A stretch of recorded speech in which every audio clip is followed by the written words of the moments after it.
is for.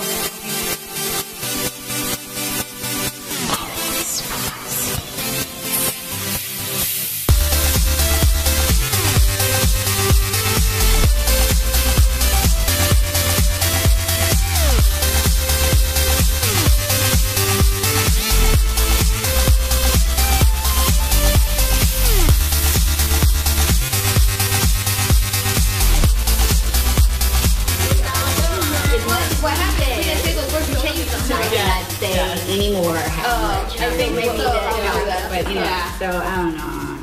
Anyway, hi guys, welcome back to another episode of Parlee. We are the Ladies of Parlee. I'm Tiffany Lowry. Hey guys, I'm Kimberly Madison. Hi, I'm Jessie Pierre. I'm Sarita Michelle. Today we are talking about the quarter-life crisis. I know you guys have all heard of the midlife crisis. This is the quarter life. Not to be confused with a quarter of the way through your life, but a quarter of the way through adulthood, which is a little different. 25 to 35 years of age, kind of narrowing in on around age 30.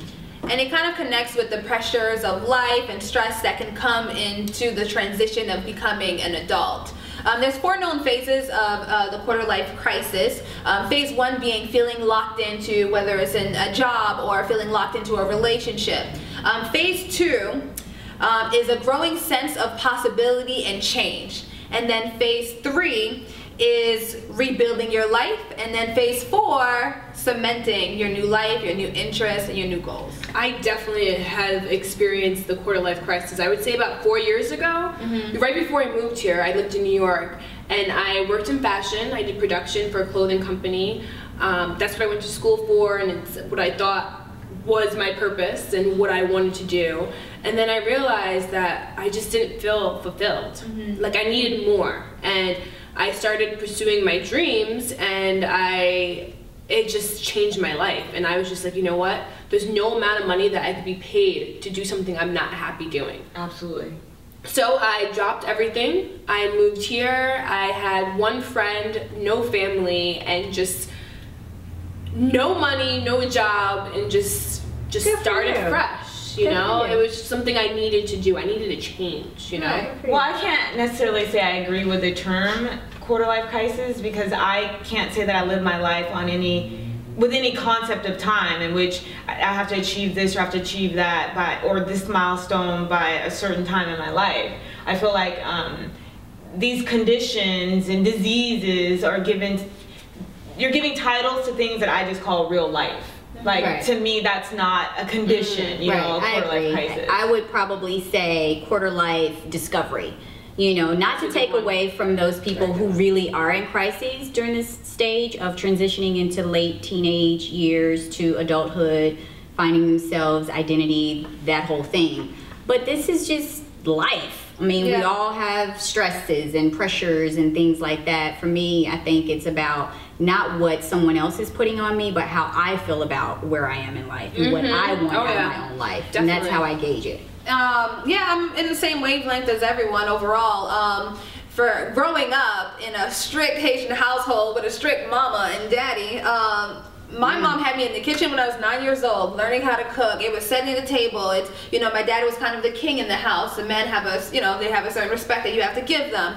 And it was all this in preparation for this family I'm gonna have, which I don't even know how much I even want kids today. But, you know, my mom calls me and she's like, Jess, where's the husband? You graduated college and you don't have a husband. I was like, I don't know, Mom. I don't know what's gonna happen, you know? And sarcastically, of course, because I'm just not even listening to all these pressures that she's trying to put on me. But, you know, at this point, she's like, you know what, forget the husband. It's too late. Just get the kids. Just get the kids. And I'm just like, Mom, you're crazy. You know what I mean? But again, that's, you know, I understand what she's saying. But I'm not allowing that pressure of time and age and having kids and marriage by 30 affect me at all. Oh, that's other people projecting onto your life, and you have to be careful with that, because if you do go through life trying to just achieve milestones, you're gonna hop on the first train that comes, and it's gonna put you on a path that you might be miserable. There's also a sense of, you know, trying to please other people. Oh yeah. You know what I mean? I'm not living my life for her. I'm living my life for me. So I'm gonna do what is satisfying and, you know, the best for me. your mom came from a different generation than we have. Right, that's you true. know, for them, that's what they did. They, you know, they got married and popped out babies. That was success to them. Yeah, that was Yeah. like, I achieved something. And even if that's done today, if that is what you want to do, your whole, you know, your whole life, you want to be a mama. You know what I mean? And you want to have 3 kids and be a home mom. What do you call it? Stay-at-home mom? A stay-at-home mom. What do you call it? A stay-at-home mom and have your kids and bring them to school, and that's what you want to do. Great, if that is what makes you happy. Well, there's for a quarter-life crisis, I feel like for a woman it's a huge, just like, it's huge. And we have to make smart decisions, you know? But the spin-off from that is we can be positive about the fact that we are in a modern time where we can plan for the future by thinking of the fact that there are alternatives. There's, you know, freezing eggs and surrogate parents and adoptions, and there's so many great options out there for us that we don't necessarily still, even that particular topic, feel that we're gonna have a crisis if this doesn't occur. It definitely Right, takes and the that- pressure off. It but helps, but at the end of the day, there's no guarantee that these things will actually come to fruition or happen. It's interesting because I have a few years on all of y'all, some more than others, but I can remember I would have had the same exact comments that you guys have only a few years ago, and now I have different ones. So that would be interesting to see in a few years if that changes. Oh, yeah. But it's real. We have a real clock. I don't have children. I want children. I don't feel like, oh my God, I can't tomorrow, or it has to happen tomorrow, or whatever. I don't feel like that. But the reality is, I can do all those things and still may not be able to. I had to take a little step back from Facebook and like social media because there's like a big wedding craze and baby craze going on right now. Every other picture is someone's kid. 1 month today, 2 months today. Right, It's just like, true. and I'm very boring. and I'm very happy for them, and I am like, oh my God, that's amazing. It's a beautiful thing to have a family and to have kids and to bring. And you can know, have that too. And I So could. they're not having something special that you can't have. And it didn't make me, you know, it just made me feel like I just felt pressure that I needed That's to. normal too. It's normal to kind of compare. It just makes us compare our lives. to Oh, other people. yeah. That's normal. But that's like saying you were on Facebook or something, you saw someone with this really beautiful house, and now you felt pressure to like go get a job so you can have that house. No, that's not your. Right. That's not your story. Your Right. story is going to be whatever you would like it to be. No. And you can have your story written out how you like it. Right. And I agree that we all have our own paths and we all have our own road to take. I understand if someone says they do feel pressured by seeing someone else, you know, or as you get older, everyone seems to be getting married at the same time, or everyone's having kids. Unfortunately, it doesn't affect me. I don't let it affect me in any kind of way. I'm really happy with my life and how it's going, the decisions I make, the way I do things, the way I learn.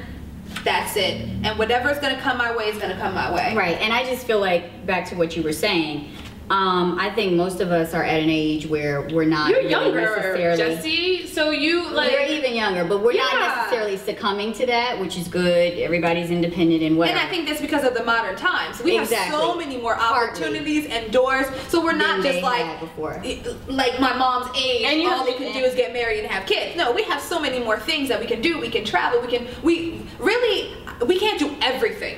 I'm not saying everything's open to you, but we just have so many more options of things that we And that's the can. whole point of a quarter-life crisis. It's basically making a huge pivotal point Not in your life. necessarily huge. Not huge, but you're making a It's a decision change, that can change your whole entire path. And it's important. You want to feel like you're making those decisions It's to set you scary. up for the rest of your Well, life. It can whether be. you're talking about planning for parents or whether you're talking about a career, people feel the same way when it comes to careers. And I just say, don't ever pigeonhole yourself or put all your eggs in one basket, because you don't know who you're going to be at 50 years old. And if you set out when you're, just a teenager that when I get older I want to be an attorney, and then you find out who you really are, you might discover you don't even like that. So you have to keep your mind open to, this might be for this period of my life, this might be for a different period of my life, and just know that you can change your mind. Of You course, don't have to, you're going to change your mind. You're not going to be the same person that decides they're an And that's attorney okay. at 18. And yeah, that and you're you don't going even to have change to your make mind. major decisions either. You don't have to, but you ideally you think, okay, I'm interested in this, I'm interested in that, and then you start to put your life you know, on a timeline or whatever to get where you want to be. Now, you may completely change it one day, and that's fine, like you're saying. And you but can just do a little bit of this and a little bit of that and never choose anything in or particular. you can do that's that. Fine too. But the key is whatever it is that you want, and I think what we're saying, fulfills you. Yeah, what make a fulfills you. decision. I think what we're all saying is that at the end of the day, it's not so much the pressures of society. Some people do succumb to that, but I don't think necessarily we're saying we do. But it's, for me, my personal story was that I got to a place where I wanted something different. And it wasn't because I felt like somebody was saying I should be, but like now I'm going back to school and getting my master's in psychology. That is something I've always loved, always been interested. You know, my heart tugs for the kids, you know. Teaching, mentoring, that's something that I really want to do, and I feel like I'm in that stage now. I'm past that age range, but I feel like it can happen at any age. Right. It's when you're not happy and you need to make a change. And there's nothing wrong I don't with think change. it's as scary as it is either. I think it's just, No, it's not again, scary. you know, I think life is so beautiful. I'm just so happy meeting people, knowing people, making changes, you know, picking a different route, and it's just part of life. It's not, it can be heavy. I hope it's not heavy all the time for you, you know what I mean? And you just kind of end up wherever you want to be. Right, and in inside the out. process, just enjoy it. You don't always have to have the answers. You don't have to always know That's what the the outcome's going to be. Just enjoy it. Exactly. I agree. Follow the wave. So, I mean, I hope you enjoyed our show. Overall, we're coming to the same kind of agree to disagree that we just want to overall be happy and enjoy life. And if you're having a quarter life crisis and you'd like to share your story with us, you can always check us out on Facebook. Yes, leave a comment under this video. Let us know what's going on. Check out our Twitter, Instagram, Ladies of Parlee. And we'll definitely check you out next time. I hope you enjoyed the show. Bye guys. Bye. Later. Areas 4.